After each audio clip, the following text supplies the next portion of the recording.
میں نے شفقت محمود کو کہا بھی ہے کہ ہمارے بچوں کو ہر سکول، چاہے وہ انگلش میڈیم، چاہے اردو میڈیم، چاہے دینی مدرسے، سب کو 8، 7، 8 اور 9 کلاسز میں باقاعدہ سبجیکٹ پڑھائیں کہ نبی صلی اللہ علیہ وسلم کی جو زندگی تھی اور جو مدینہ میں کیا وہ کیا تھی.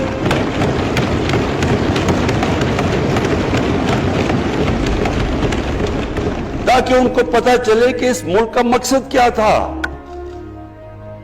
بڑے لوگ جو پاکستان نہیں چاہتے تھے وہ کیا کہتے تھے؟ وہ کہتے تھے کہ پاکستان تو بن گیا تو آپ نے تباہ، جو مسلمان ہندوستان میں رہ گئے ان کو آپ نے سیکنڈ کلاس سٹیزن بنا کے چھوڑ دیا. آج بیچارے مسلمانوں سے کیا ہو رہا ہے وہاں؟ تو وہ لوگ کہتے ہیں کہ اگر پاکستان نہ بنتا تو مسلمانوں کی زیادہ طاقت ہونی تھی. ایک ہندوستان میں اس طرح مسلمانوں کا برا حال نہیں ہونا تھا جو آج ہے. یہ ایک آرگیومنٹ دی جاتی ہے. اور اگر ہم پاکستان کو جس مقصد کے لیے بنا تھا اگر ہم ادھر نہیں لے کے جائیں گے تو وہ ٹھیک کہہ رہے ہیں. یہ تو نہیں تھا کہ وہاں ٹاٹا برلا تھے جو اربوپتی اور یہاں یہ شریف اور زرداری اربوپتی بن جائے. اس لیے تو نہیں پاکستان بنا تھا. یہ بڑی ہمیں ری الائن کرنا چاہیے اپنے نظریے کی طرف. ہمیں اپنا رخ چینج کرنا چاہیے واپس کہ یہ بڑا عظیم خواب تھا پاکستان کا. اور وہ جو تاریخ تھی، وہ جو اصول انہوں نے سیٹ اپ کیے،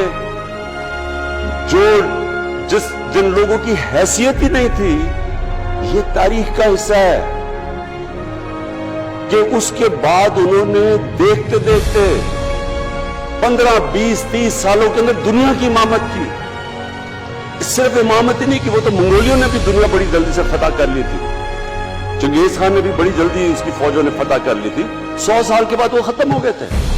انہوں نے ایک دنیا کی عظیم سیویلائزیشن، جو ٹاپ سائنٹسٹ تھے، سارے دنیا کے ٹاپ سائنسدان، ایک عظیم کلچر. اور سب سے بڑی بات جو میرا آج میں یہ کہنا چاہتا ہوں، انہوں نے اخلاقیات، ایک مورل سٹینڈرڈ سیٹ کی دنیا میں. جب مسلمان گئے انڈونیشیا اور ملیشیا، وہاں تو کوئی مسلمان کی فوج نہیں گئی، وہاں تو کوئی تلواروں سے نہیں فتح کیا. مسلمان تاجروں کا وہاں کردار دیکھ کے لوگ حیران ہو گئے کہ یہ کون لوگ آئے ہیں جو بالکل ان کی مورالٹی ایسی، نہ وہ کوئی دغا بازی کرتے تھے، نہ وہ کوئی دھوکہ دیتے تھے، اپنی زبان پہ کھڑے ہو جاتے تھے. لوگ ان سے امپریس ہو گئے کہ کون سی قوم ہے. دیکھیں، اسلام ہم غلط فہمی میں ہیں، یہ سمجھتا ہے کہ جی تلوار سے اسلام پھیلا تھا. اسلام پھیلا تھا کہ وہ ایک انسان کے کیریکٹر کو ریفارم کرنے آیا تھا. ہم جب اللہ سے مانگتے ہیں، ہم نماز میں ایک ہی چیز مانگتے ہیں کہ اللہ ان کے راستے پہ لگا جن کے تُو نے نعمتیں بخشی، ان کے نہیں جو غلط تباہی کے راستے پہ چلے گئے. صرف نماز میں ہم یہ چیز مانگتے ہیں، ہر روز ہم پڑھ کے یہ مانگتے ہیں. یہ 2 راستے ہیں، ایک ہے تباہی کا راستہ، ایک ہے عظمت کا راستہ. نعمتیں کس کو بخشی؟ اللہ کے پیغمبروں کو. اور جو دنیا کا سب سے عظیم انسان، جو دنیا کا سب سے عظیم لیڈر، جس کو اللہ نے سب سے زیادہ نعمتیں بخشی، ہمارے نبی صلی اللہ علیہ وسلم. نہ کبھی اس طرح کا انسان آیا ہے، نہ کبھی آ سکتا ہے. تو ہمیں راستہ بتایا کہ ایک ان کا راستہ ہے اور ایک دوسرا راستہ ہے، تباہی کا راستہ ہے.